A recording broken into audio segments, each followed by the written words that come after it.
الحمد لله وكفى وسلام على عباده الذين اصطفى أما بعد فأعوذ بالله من الشيطان الرجيم بسم الله الرحمن الرحيم ومن يعظم شعائر الله فإنها من تقوى القلوب۔ قرآن کریم کا ایک حصہ تلاوت کیا ہے۔ دعا ہے کہ اللہ تبارک و تعالی اس کا صحیح مفہوم بیان کرنے کی اور ہم سب کو اس پر عمل کرنے کی توفیق نصیب فرما دے۔ اللہ تبارک و تعالی نے مسلمانوں کی اجتماعیت کے لیے کہ مسلمان سارے کے سارے ایک جہت پر جمع ہو جائیں کچھ نشانیاں عطا کی ہیں۔ پروردگار عالم نے سب سے بڑی نشانی جو ہر نبی کے کلمہ پڑھنے والوں کو دی وہ مسجد الحرام ہے۔ پروردگار عالم نے انسانیت کی پیدائش سے 2000 سال پہلے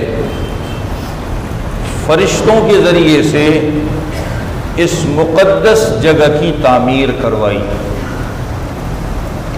آدم علیہ السلام ابھی پیدا نہیں ہوئے تھے، اس سے 2000 سال پہلے اللہ تعالیٰ نے یہ بیت اللہ کی جگہ فرشتوں کے ذریعے سے تعمیر کروائی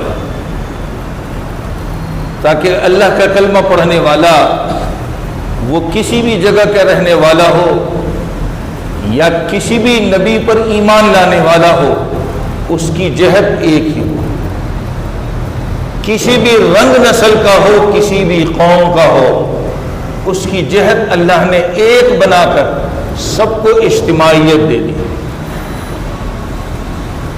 آدم علیہ السلام کو جب وجود دیا تو آدم علیہ السلام کو وجود دینے کے بعد اللہ کی پرستش عبادت کے لیے جہت اسی بیت اللہ کو لیا، اور پھر آدم علیہ السلام کو حضرت جبریل امین علیہ السلام تشریف لائے، اور آپ نے اس بیت اللہ چونکہ کافی سال پہلے بن چکا تھا، اس کے نشانات مٹ چکے تھے، اور آدم علیہ السلام کی بھی خواہش تھی کہ ایسی کوئی صورت ہو کہ جس میں پروردگار جہت اور سوچ اور رخ آپ کی طرف ہو، ایسی کوئی صورت ہمیں دے دی جائے۔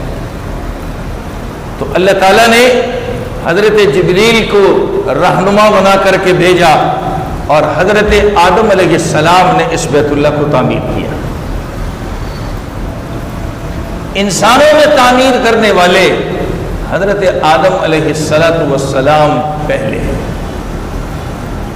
انسانوں سے پہلے فرشتوں نے اس کو تعمیر کیا ہے۔ پھر حضرت آدم علیہ السلام کی اولاد اس کی تزئین، آرائش، خوبصورتی، ٹوٹ پھوٹ جو ہوتی اسے کرتے رہے۔ اس میں حضرت شیس علیہ السلام کا نام بڑا نمایاں ملتا ہے۔ جب حضرت نوح علیہ السلام کے زمانے میں طوفان آیا تو یہ بیت اللہ مٹ گیا، مٹی نے اس کو دبا دیا۔ طوفان نوح میں جب ختم ہوا تو ختم ہونے کے بعد حضرت ابراہیم علیہ السلام کے زمانے تک یہ ایسے ہی رہا، ایک چھوٹا سا لال رنگ کا ٹیلا محسوس ہوتا تھا، لیکن حتمی طور پہ کوئی کہہ نہیں سکتا تھا کہ یہی بیت اللہ ہے۔ جہاں حضرت آدم علیہ السلام نے بیت اللہ تعمیر فرمایا، اور تعمیر کرنے کے بعد عبادت کے لیے توجہ اسی کی طرف کی کہ پروردگار کا حکم تھا، اس لیے کہ اسی بیت اللہ کے اوپر اللہ تعالیٰ نے بیت المعمور بنایا ہے، وہ فرشتوں کے لیے اللہ کا گھر ہے، فرشتے اس کا طواف کر رہے ہیں، اور اسی بیت المعمور کے اوپر اللہ تعالیٰ نے اپنے عرش کو رکھا ہے۔ جس عرش کو حاملین عرش فرشتے اس کو اٹھائے ہوئے. ایک صحابی نے رسول کریم صلی اللہ علیہ وسلم سے سوال کیا.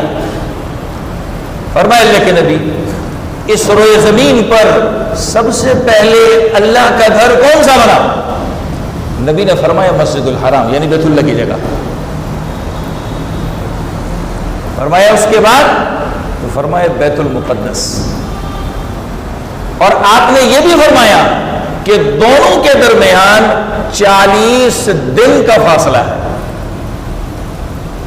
اس کا مطلب یہ ہوا کہ حضرت آدم علیہ السلام نے جہاں بیت اللہ بنایا اس کے 40 دن کے بعد اللہ تعالیٰ نے، اللہ کو پتا تھا کہ آدم کی اولاد زمین کے اوپر پھیلے گی، تو پھر 40 دن کے بعد آدم علیہ السلام کے ذریعے سے بیت المقدس کو تعمیر کروایا.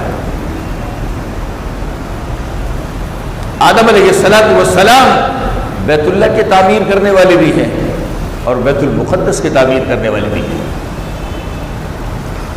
آدم علیہ السلام نے جب بیت المقدس تعمیر کر لیا، یہ چلتا رہا.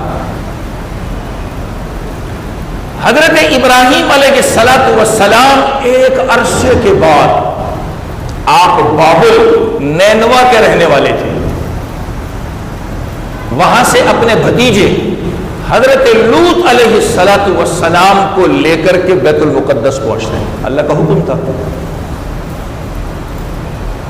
اور آپ نے اپنے بھتیجے حضرت لوط علیہ السلام کو اس بیت المقدس کی جگہ پر آباد کیا ہے. اور تاریخ میں یہ لکھا ہے کہ یہی دونوں حضرات، حضرت ابراہیم اور حضرت لوط علیہ السلام، انہوں نے اس بیت المقدس کو تعمیر کیا. پہلے سے تو تعمیرات تھی، لیکن اس کی طرف جو توجہ نہ کی گئی، تو پھر اللہ نے اپنے ان دو نبیوں کے ذریعے سے اس کی طرف توجہ کرائی. حضرت ابراہیم کو حکم ہوتا ہے کہ اب آپ یہاں سے جانا ہے. آپ نے وہ مشہور قصہ آپ نے سنا بھی ہوگا، اور اکثر ذی الحجہ کے مہینے میں سنایا بھی جاتا ہے جب قربانی کا موسم آتا ہے. آپ نے اپنی بی بی ہاجرہ رضی اللہ تعالی عنہا اور شیر خوار بچہ حضرت اسماعیل علیہ السلام آپ نے لیا، اور قرآن پارے 13 سورہ ابراہیم میں ہے، واد غیر ذی زرع عند بیتک المحرم، ایک پاکیزہ جگہ. لیکن اس وقت کی وادی کو قرآن نے کیا کہا؟ جہاں کچھ بھی نہیں ہے. آسان الفاظ میں کہہ دوں کہ کانٹے دار درخت بھی نہیں ہے وہاں. پھل والے درخت کا ہونا تو دور کی بات ہے. تو حضرت ابراہیم علیہ السلام نے اپنی بیوی اور بچے کو یہاں بسایا، یہاں چھوڑا، اور پھر اللہ کے حکم سے یہاں سے چل پڑے.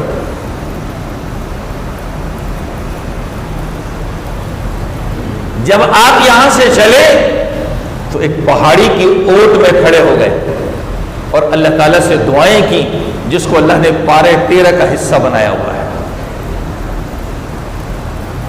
اور اس میں حضرت ابراہیم علیہ السلام نے فرمایا، انی اسکنت من ذریتی بواد، میں نے اپنی اولاد کو ایسی جگہ پر ٹھہرایا ہے جہاں کچھ بھی نہیں ہے. کیوں ٹھہرایا؟ فرمایا ربنا لیقیموا الصلاۃ، پروردگار تیری عبادت کو قائم کرے. اب اولاد اکیلی ہے، انسیت کیسے پیدا ہو؟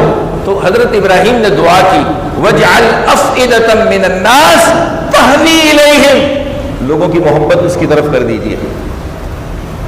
وَارْزُقْهُم مِّنَ الثَّمَرَاتِ، زمین کے ٹکڑوں سے کھانے پینے کی اشیاء یہاں بھیج دیجئے.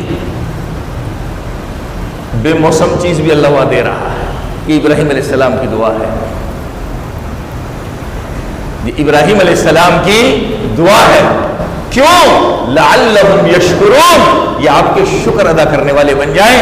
حضرت ابراہیم کی دعا سے ہمیں سبق ملتا ہے کہ جو نعمت پروردگار ہم کو دے، ہم اس پر شکر ادا کرنے والے ہیں. اور شکر ادا کرنے کا سب سے بڑا ذریعہ، جہاں اللہ کی نعمتیں کھا رہے ہیں تو اس سے زیادہ اللہ کی عبادت کرنے والے ہیں. یہ سب سے بڑا شکریہ ہے. سب سے بڑا شکریہ ہے۔ جہاں اللہ کی نعمتیں کھا رہے ہیں تو وہاں اللہ کی اس سے زیادہ عبادت کرنے والے ہیں۔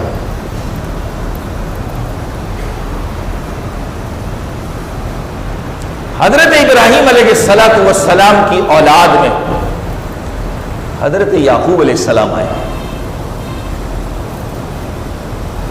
جو حضرت ابراہیم کے پوتے ہیں۔ پھر آپ نے بیت المقدس کو تعمیر کیا، جو ٹوٹ پھوٹ ہو گئی تھی، جو آثار نشان مٹ رہے تھے، آپ نے اس کو بنایا۔ اب یہ بیت المقدس روئے زمین پر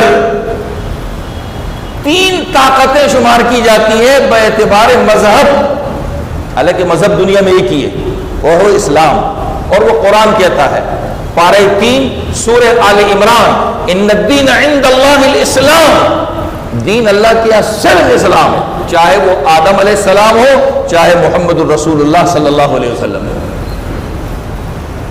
یہ قرآن کہہ رہا ہے آج تک دین ایک ہی رہا ہے اور وہ اسلام ہے۔ جس امت نے جس نبی کی پیروی کی، تابعداری کی، اس کو سمجھایا گیا کہ وہ اسلام میں ہے، اس کو بتایا گیا کہ وہ اسلام میں ہے، اس لیے کہ اللہ کے آج تک دین ایک ہی رہا ہے۔ لیکن لوگوں میں پہچان کے لیے کہہ دیتے ہیں جی بھی یہ مذہب اسلام ہے، یہ مذہب عیسائیت، عیسائیت مذہب نہیں ہے، یہ شرک کا دوسرا نام ہے، اس لیے کہ یہی عیسائی ہیں جنہوں نے حضرت عیسیٰ کو خدا کہا اور اپنا مذہب بنا لیا، بی بی مریم کو خدا کہا اور اپنا مذہب بنا لیا۔ یہ اللہ کی طرف سے مذہب نہیں ہے۔ یہودیوں نے حضرت عزیر علیہ السلام کو اللہ کا بیٹا کہا، انہوں نے اپنا مذہب بنا لیا، یہ اللہ کی طرف سے نہیں ہے۔ لیکن مسلمان ہو، عیسائی ہو، یہودی ہو، تینوں کے یہاں بیت المقدس یہ تعظیم کے اعتبار سے بڑی چیز رہی ہے۔ تعظیم کے اعتبار سے یہ بہت بڑی چیز رہی ہے تینوں کے یہاں۔ فرق اپنے سوچ کا ہے کہ کس نے کس حیثیت سے اس کو لیا اور کیا کیا۔ حضرت یعقوب علیہ السلام نے جب بیت المقدس کو بنایا تو اس کے بنانے کے بعد یہ چلتا رہا، یہاں تک کہ حضرت داؤد علیہ السلام کے صاحبزادے حضرت سلیمان علیہ السلام کا دور خلافت آتا ہے۔ البتہ ایک بات آپ کو بتا دوں درمیان میں، حضرت یعقوب علیہ السلام کے بنانے کے بعد کتابوں میں یہ بھی لکھا ہے جب یہ بیت المقدس کی جگہ آباد تھی یہ ویران ہو گئی۔ اللہ کے نبی حضرت عزیر علیہ السلام ایک دن سواری پہ اسی کے پاس سے گزر رہے تھے، نبی تھے آپ بھی، اور نبیوں میں جیسے مسجد الحرام بیت اللہ ہے، اس کی تعظیم نبیوں میں مشہور تھی، بیت المقدس کی بھی مشہور تھی۔ آپ نے اس کو ویران دیکھا تو حسرت سے ایک بات کہی کہ یہ دوبارہ آباد ہو جائے تو کتنی اچھی بات ہے۔ اللہ تعالیٰ نے حضرت عزیر علیہ السلام کو صلح دیا، جس کا قصہ پارہ 3 کے اندر ہے۔ 100 عام 100 سال تک سلایا، ثم بعث، پھر اللہ نے اٹھایا، پوچھا قال کم لبثت، کتنا سویا؟ تو حضرت عزیر علیہ السلام نے فرمایا لبثت یوما او بعض یوم، ایک دن سویا ہوں یا دن کا کچھ حصہ سویا ہوں۔ تو اللہ نے فرمایا بل لبثت 100 عام، 100 سال تو سویا ہے، کیسے پہچانے گا؟ فانظر الی طعامک، جو تو سفر کر رہا تھا نا، سفر میں تیرے ساتھ کھانا تھا، اس کھانے کو دیکھ لے، اس سے تجھے پتہ چل جائے گا۔ وشرابک، تیرے پینے کی جو چیز تھی تیرے پاس مشکیزے میں پانی میں، اس کو دیکھ لے۔ اور پھر فرمایا وانظر الی حمارک، اپنی سواری کو دیکھ لے، جس گدھے کی سواری پر آپ تھے اس کو دیکھ لیں، اس سے پتہ چل جائے گا کہ آپ سوئے کتنے۔ 100 سال اللہ نے سلایا تھا۔ جب حضرت عزیر علیہ السلام بیدار ہوئے ہیں تو بیت المقدس دوبارہ آباد تھا۔ اللہ نے اس نبی کی تمنا کو پورا کیا جو انہوں نے حسرت سے کہا تھا کہ کاش یہ آباد ہو جائے، تو ان کو جب 100 سال سلا کر کے اٹھایا تو اللہ نے اس کو آباد کر دیا تھا۔ کیسی اللہ کی شان ہے۔ پارے 22 سورہ سبا، حضرت سلیمان علیہ السلام نے جو بیت المقدس کی خدمت کی، اور لوگوں کے ذہنوں میں یہی ہے کہ سب سے پہلے بیت المقدس حضرت سلیمان علیہ السلام نے بنایا ہے، اس لیے میں نے تھوڑی سی تاریخ بتا دی۔ وہ جو بنجر ہو گیا تھا، حضرت سلیمان علیہ السلام نے اس بنجر کو آباد کیا۔ ہاں یہ ضرور کیا کہ اس کے ارد گرد حضرت سلیمان علیہ السلام نے آباد کاری کے لیے عمارتیں بنائی، یہاں لوگ آباد ہو جائیں، یہ جگہ آباد رہے، یہ آپ نے ضرور کیا ہے، یہ آپ نے ضرور کیا ہے۔ اور حضرت سلیمان علیہ السلام کی یہ جو تعمیر ہے جس کو قرآن نے بھی اشارتاً نقل کیا ہے، یہودی اسی کو ہیکل سلیمانی کہتے ہیں، کوئی الگ جگہ نہیں ہے یہ۔ اسی حضرت سلیمان علیہ السلام کی تعمیر کو یہودی تعظیم میں، عزت میں اس کو ہیکل سلیمانی کہتے ہیں، کوئی الگ چیز نہیں ہے وہاں پر۔ اب دور آتا ہے حضور اکرم صلی اللہ علیہ وسلم کا، لیکن اس کے درمیان اسی بیت المقدس کی تعظیم کو لوگوں نے توڑا، تو پروردگار نے ان کے ساتھ حشر کیا کیا وہ مختصر بتا دو۔ ہم مسلمان ہیں، الحمدللہ مسجد میں بیٹھے ہیں، وہ بھی اللہ کا گھر ہے، ہم جن مسجدوں میں نماز پڑھتے ہیں وہ بھی اللہ کا گھر ہے، ہم کتنی ان گھروں کی تعظیم کرتے ہیں، اس سے ہمیں سوچنا چاہیے۔ عیسیٰ علیہ السلام سے تقریباً 500 یا کچھ سال پہلے بخت نصر بڑا ظالم بادشاہ گزرا ہے، اور ظالم بادشاہ گزرا ہے۔ یہی بیت المقدس جسے مسجد اقصی کہا جاتا ہے، یہ یہودیوں کے پاس تھا، اور یہودی اپنے قبضے میں کیے ہوئے تھے اس کو، وہ اپنے اس کو باپ دادا کی جاگیر سمجھتے تھے۔ چلو قبضہ کر لیا، اللہ کی جگہ ہے، اللہ کی دی ہوئی ہے، بات سمجھ میں آتی ہے، اس کی عظمت دل میں رکھو، اس کی تعظیم کرو۔ انہوں نے اس کی تعظیم چھوڑ دی اور اپنے نبی کے دین کا مذاق اڑانے لگے۔ ہم بھی کر رہے ہیں، کھلم کھلے تو نہیں کر سکتے، ڈرتے ہیں تو کسی نہ کسی عمل سے ظاہر ضرور کرتے ہیں، کرتے ہم نہیں ہیں، ہم کوئی جنت کی نہر میں دھلے ہوئے نہیں ہیں۔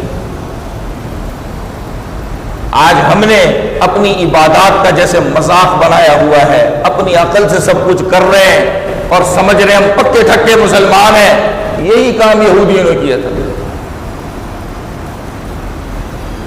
انہوں نے مسجد اقصی کی تعظیم ختم کر دی اپنے دلوں سے، اپنی مرضی کا دین رائج کر دیا، اپنی مرضی کے مطابق کرنے لگے سب کچھ۔ اللہ نے بخت نصر کو بھیجا۔ یہ جو مسجد اقصی کی جگہ ہے، یہاں پر ایک صندوق ہے جس کو کتابوں میں تابوت سکینہ کہا جاتا ہے۔ آدم علیہ السلام سے لے کر سلیمان علیہ السلام تک انبیاء جو آئے، کسی نہ کسی کی کوئی نہ کوئی نشانی اس صندوق میں موجود ہے، کسی کی تلوار ہے، کسی کی لاٹھی ہے، کسی کی کیا چیز ہے، کسی کی کیا چیز ہے۔ اسی تابوت کو تابوت سکینہ کہا جاتا ہے، اور اس کو قرآن میں بھی نقل کیا ہے، پارے 2 کے اندر ہے۔ اس میں انبیاء کی چیزیں رکھی ہوئی، اور اس کی عزت یہودی بھی کرتے تھے، عیسائی بھی کرتے تھے، اور چونکہ قرآن میں اس کی طرف اشارہ ہے تو مسلمان کے دلوں میں بھی ہے۔ تابوت فیہ سکینۃ من ربکم، یہ قرآن میں موجود ہے۔ اس میں ہے کیا یہ میں نے بتا دیا کہ انبیاء علیہ السلام کی نشانیاں اس میں موجود ہیں۔ اللہ تعالیٰ اپنے بندوں کی تسلی کے لیے، ڈھارس کے لیے کوئی نہ کوئی علامت چھوڑ دیتے ہیں. یہی چیز اس کے اندر تھی. تو بخت نصر اس نے اس تابوت سکینہ کو بھی لیا اور اس بیت المقدس کی جگہ پر جتنی بھی قیمتی چیزیں تھیں سونے چاندی کی، وہ سینکڑوں ہزاروں گاڑیوں پر اس نے لاد دی. اتنی تھی چیزیں. اور 1,00,000 یہودی جوان، بوڑھے نہیں جوان، ان کو قیدی بنایا اور اپنے ساتھ لے گیا. اب یہ سارے یہودی پریشان، یہ کیا ہو رہا ہے؟ یا تو بوڑھے لے گئے، سارے جوان تو وہ لے گیا ہے، کوئی دیکھنے والا نہیں، کوئی کچھ کرنے والا نہیں. کیا حال ہے ان لوگوں کا؟ اللہ تعالیٰ نے ایک عرصے کے بعد یہ یہودی جو 1,00,000 قیدی بنا کر بخت نصر بادشاہ لے گیا تھا، جس نے بڑا ظلم کیا تھا، اور میں نے اس کی وجہ بتا دی کہ ان یہودیوں پر جو ظلم ہوا ہے اس ظلم کی سب سے بڑی وجہ بیت المقدس کی ناقدری ہے. ہم امن میں نہ رہیں، ہم امن میں نہ رہیں کہ ہمارے ساتھ کچھ نہیں ہوگا. اللہ نے ہمیں بھی اپنی نشانیاں دی ہیں. یہ اذان ہے، یہ مسجد ہے، یہ نماز ہے، یہ مسلمان ہے، یہ سب اللہ کی نشانیاں ہیں. کس کس کے ساتھ ہم کیا کیا ناقدری کرتے ہیں ہم میں سے ہر ایک جانتا ہے. لیکن بس اپنے آپ کو ہم بہت بڑا چیتا سمجھتے ہیں، عقل مند سمجھتے ہیں. ہم سمجھتے ہیں اس پر ہماری کوئی پکڑ شکڑ نہیں ہوگی. یہ ہمارا دھوکہ ہے، یہ ہمارا دھوکہ ہے. اللہ ایک موقع تک ڈھیل دیتا ہے، پھر اللہ پکڑتے ہیں. ان یہودیوں کے ساتھ بھی ایسے ہی ہوا، ان یہودیوں کے ساتھ بھی ایسے ہی ہوا. یہ یہودی حضرت یعقوب علیہ السلام کی اولاد میں شمار ہوتے ہیں. کہا حضرت سلیمان، حضرت عزیر علیہ السلام کا دور، اتنا ڈھیل دیا. اس کے بعد جا کر کے عیسیٰ علیہ السلام سے کچھ 500 سال پہلے ان کو پکڑا ہے. کچھ عرصے کے بعد دوسرا بادشاہ آیا، بخت نصر مارا گیا، ختم ہو گیا، جس کو سائرس اعظم کہتے ہیں. اس نے ان یہودیوں کو اس غلامی سے نجات دلائی اور اس نے بڑے اعزاز کے ساتھ ان کا وہ تابوت سکینہ اور جو ان کے جواہرات تھے دوبارہ گاڑیوں میں لادے اور ان کو یہاں پر چھوڑا اور کہا کہ تم اپنی جگہ پر دوبارہ آ گئے ہو. اس کی طرف پارہ 15 کے پہلے صفحے پر اشارہ موجود ہے. پورا قصہ نہیں ہے، اس قصے کا اشارہ موجود ہے. اللہ نے بنی اسرائیل کو سزا دینے کے بعد پھر ایک موقع دیا. شاید اب تعظیم کر لیں، اب قدر کر لیں، لیکن کچھ عرصے ٹھیک رہنے کے بعد پھر یہ اپنی بدبختی پر آ گئے. یہ لوگ پھر اپنی بدبختی کے اوپر آ گئے. اب حضور اکرم صلی اللہ علیہ وسلم کا دور آتا ہے. ایک جگہ لکھا ہے ابو طالب کی وفات سے آپ بہت پریشان تھے، اور ایک جگہ لکھا ہے آپ طائف والوں کے پاس گئے. سوچ یہ تھی کہ یہ پڑھے لکھے لوگ ہیں، میں ان کو اللہ کا پیغام دوں گا تو یہ اللہ کا پیغام قبول کر لیں گے. لیکن آپ کو وہاں سے جو واپسی ہوئی تو یہ مایوسی کے ساتھ ہوئی. آپ بہت پریشان تھے. غالباً نبوت کا 5واں یا 6واں سال ہے. اللہ تعالیٰ نے اپنے نبی کے دل کو رکھنے کے لیے، رنج کو دور کرنے کے لیے اب سفر کرایا معراج کا.